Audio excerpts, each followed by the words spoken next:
ان کے لب رنگی کی نچھاور۔ السلام علیکم ورحمۃ اللہ وبرکاتہ۔ دوستو، میں ہوں محمد عارف خان اور آپ دیکھ رہے ہیں ہمارا چینل اسلامک باتیں۔ بیان کیا جاتا ہے کہ بنی اسرائیل میں ایک شخص تھا جس کی بیوی نہایت حسین تھی، جس پر وہ اسرائیلی فریفتہ تھا۔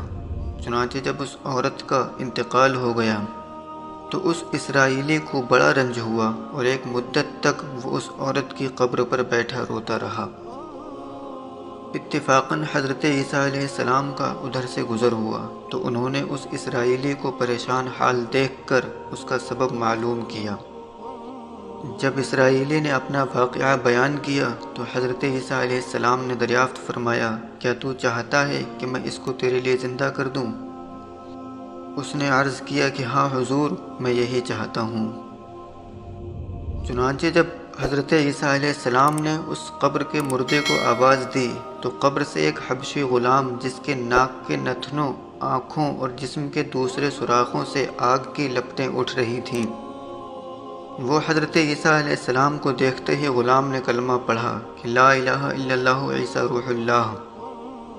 اسرائیلی نے یہ دیکھ کر عرض کیا، حضور مجھ سے غلطی ہو گئی، میری بیوی کی قبر تو دوسری ہے۔ یہ سن کر حضرت عیسیٰ علیہ السلام نے حبشی کو حکم دیا کہ تم اپنی قبر میں واپس ہو جاؤ۔ چنانچہ وہ مردہ ہو کر گر گیا اور اس کی قبر کو مٹی سے چھپا دیا گیا۔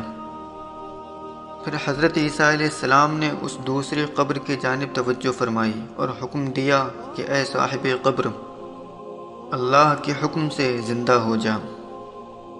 چنانچہ قبر پھٹی اور اس سے ایک عورت سر سے گرد جھاڑتی ہوئی باہر آ گئی، جس کو دیکھ کر اسرائیلی بولا، یا روح اللہ، میری بیوی یہی ہے۔ اور حضرت عیسیٰ علیہ السلام کے حکم سے وہ اسرائیلی اپنی بیوی کو اپنے ساتھ لے کر واپس ہونے لگا، مگر ایک عرصے سے جاگا ہوا تھا، اس لیے اس پر نیند کا غلبہ ہو گیا اور اس نے بیوی سے کہا کہ تیری قبر پہ گریہوزاری اور بیداری نے مجھے ہلاک کر دیا ہے، اس لیے میں چاہتا ہوں کہ کچھ دیر آرام کر لوں۔ بیوی کہنے لگی کہ ہاں، آپ آرام کر لیجئے۔ چنانچہ وہ اسرائیلی بیوی کے زانوں پر سر رکھ کر سو گیا۔ اتنے میں گھوڑے پر سوار ایک شہزادے کا ادھر سے گزر ہوا جو اپنے زمانے کا یکتا حسین تھا، جس کو دیکھ کر شہزادی از خود فریفتہ ہو گئی اور اس کا دل قابو میں نہ رہا۔ اس نے شوہر کا سر زانوں سے نیچے رکھا اور فرط محبت و غلبہ عشق سے مجبور ہو کر شہزادے کے سامنے جا کھڑی ہوئی۔ ادھر جیسے ہی شہزادے کی نظر اس پر پڑی، وہ بھی اس کو دیکھ کر اس پر فریفتہ ہو گیا اور عورت کی خواہش پر اس کو اپنے گھوڑے پر بٹھا کر لے گیا۔ چنانچہ اس کے شوہر نے بیدار ہو کر جب اپنی بیوی کو نہ پایا تو نہایت پریشان ہوا اور اس کے ملنے کی تدبیر سوچنے لگا۔ سوچتے سوچتے آخر اس کے نشان قدم پر چل کر اپنی بیوی کو تلاش کر لیا، جو شہزادے کے پاس پہنچ چکی تھی۔ اس کو دیکھ کر اسرائیلی نے شہزادے سے عرض کیا کہ یہ میری بیوی ہے، آپ اس کو چھوڑ دیجئے۔ ابھی شہزادہ کچھ کہنے بھی نہ پایا تھا کہ اس عورت نے کہا، میں تیری بیوی نہیں بلکہ شہزادے کی لونڈی ہوں۔ یہ سن کر شہزادہ اسرائیلی سے کہنے لگا، کیا مجھ سے میری لونڈی کو لینا چاہتا ہے؟ اس نے کہا، خدا کی قسم یہ میری بیوی ہے، جس کو میرے سردار حضرت عیسیٰ علیہ السلام نے مرنے کے بعد میرے لیے زندہ کیا ہے۔ ابھی یہ گفتگو ہو ہی رہی تھی کہ اتفاقاً حضرت عیسیٰ علیہ السلام بھی وہاں تشریف لے آئے، جن کو دیکھ کر اسرائیلی کہنے لگا، یا روح اللہ، کیا یہ میری وہ بیوی نہیں ہے جس کو آپ نے میرے لیے زندہ کیا ہے؟ حضرت عیسیٰ علیہ السلام نے فرمایا کہ ہاں، یہ وہی ہے۔ یہ سن کر عورت کہنے لگی، یا روح اللہ، یہ شخص جھوٹا ہے، میں تو اس شہزادے کی لونڈی ہوں۔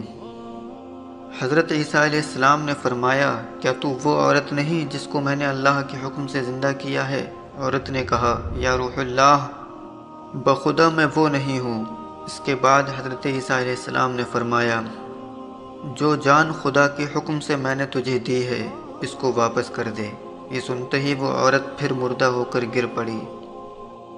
اور حضرت عیسیٰ فرمانے لگے کہ جو شخص ایسے آدمی کو دیکھنا چاہے جو کافر مرا تھا اور زندہ ہو کر ایمان لایا، تو وہ اس حبشی غلام کو دیکھ لے جو پھر ایمان کی حالت میں مرا ہے، اور جو کوئی ایسے شخص کو دیکھنا چاہے جو مومن مرا تھا پھر اللہ نے اس کو زندہ کیا اور وہ کافر ہو کر حالت کفر میں مر گیا، تو وہ اس عورت کو دیکھ لے۔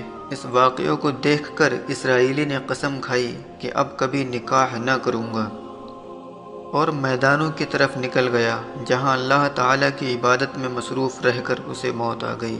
اللہ تعالیٰ اس پر رحم فرمائے۔ نبی اور رسول کے اقرار و انکار کا نتیجہ اس حکایت سے ظاہر ہوتا ہے، اور سبق ملتا ہے کہ کامیابی اپنے نبی صلی اللہ علیہ وآلہ وسلم کی اطاعت و محبت سے ہی مل سکتی ہے۔ چنانچہ ہمیں بھی چاہیے کہ ہر حال میں اپنے نبی صلی اللہ علیہ وآلہ وسلم کی اطاعت کو سامنے رکھیں، چاہے دل مانے یا نہ مانے، لیکن نبی کریم صلی اللہ علیہ وآلہ وسلم کے طریقوں کو لازمی اپنایا جائے۔ اللہ رب العالمین اس واقعے سے سبق حاصل کر کے عمل کرنے کی توفیق عطا فرمائے، آمین یا رب العالمین۔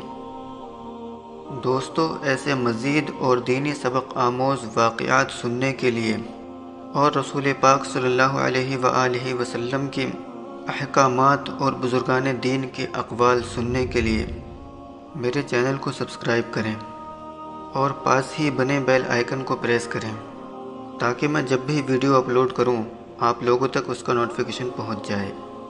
اور دوستو، ویڈیو کو زیادہ سے زیادہ لائک اور شیئر کریں۔